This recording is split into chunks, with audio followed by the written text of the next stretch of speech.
Konobar, tu, dvije orade, konobar, alo, me vidiš, konobar, ma sam ću uzeti.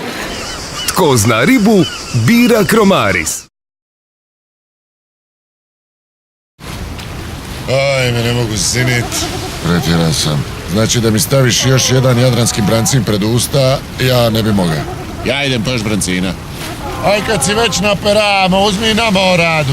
I od Kromarisa riba opet. Ne od mene. Baš si tuljan. Tko zna ribu, bira Kromaris.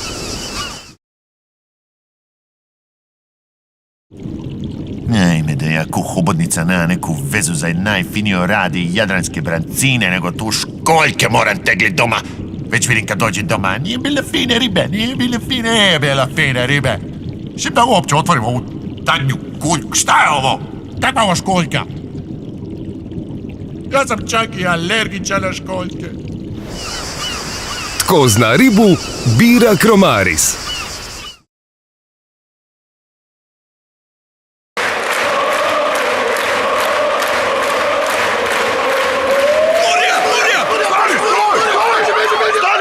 Tko zna ribu, bira Kromaris.